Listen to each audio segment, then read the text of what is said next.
Anonymous crypto developers belong in prison, and will be there soon.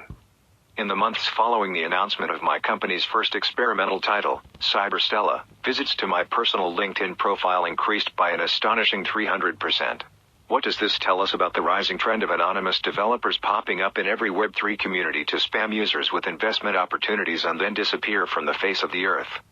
Well, it spells out trouble for anonymous crypto developers who think they can get away with never putting their face where the money is, so to speak.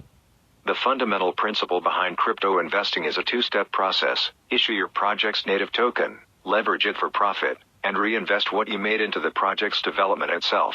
It's an easy and straightforward way for builders to raise funds and keep their work up, while supporters can benefit from a token with a fluid environment and from feeling like they're a part of the developer community, as well as a part of what makes the project a success.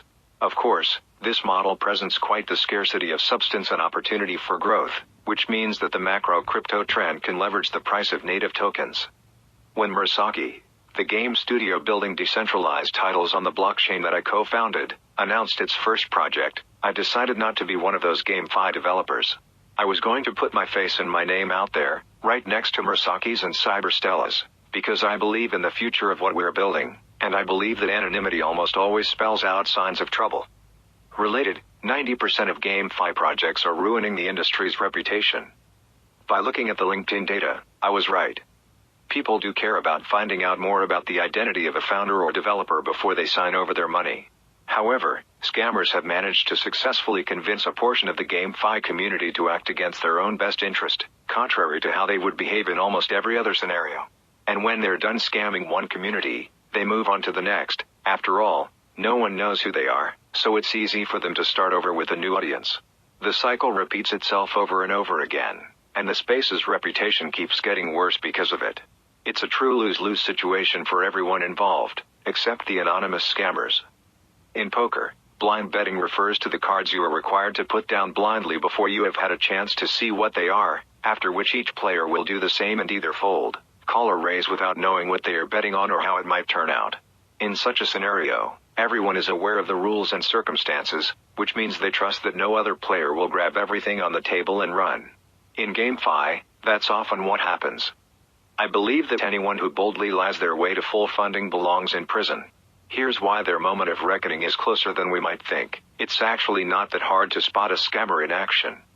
If they don't display their real name, their face and their identity in verifiable ways, that's always going to be your first red flag.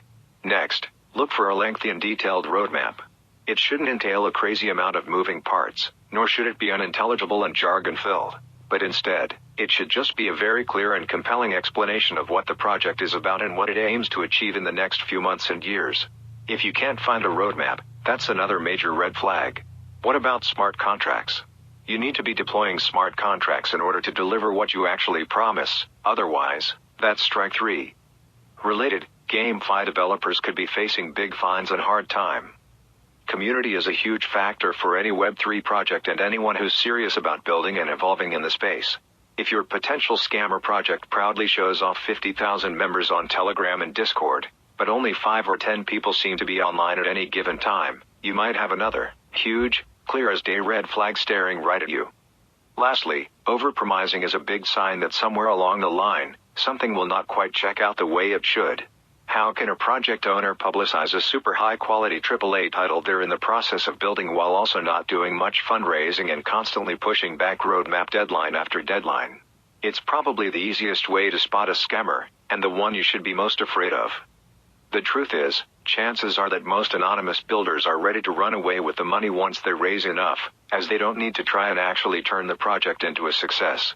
They can just buy bots to increase their profile and social media standing, pay pennies to shillers who will keep up the appearance of an active community on Telegram and Discord, and be done with their job. Here's the good news: only in the last few years, crypto scammers have faced 18 months in prison, 15 years, 115 years, and even 40,000 years. Yes, really, 40,000. When it's so easy to spot a scammer and the sentences they face should they get caught so high, here's hoping that people will wise up to the reality of GameFi scams, and anonymous developers will realize nothing could be worth 40,000 years in prison.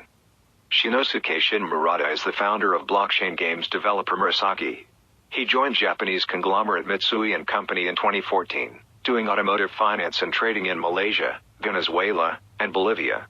He left Mitsui to join a second-year startup called Giraffe as the company's first sales representative and later joined STVV, a Belgian football club, as its chief operating officer and assisted the club with creating a community token.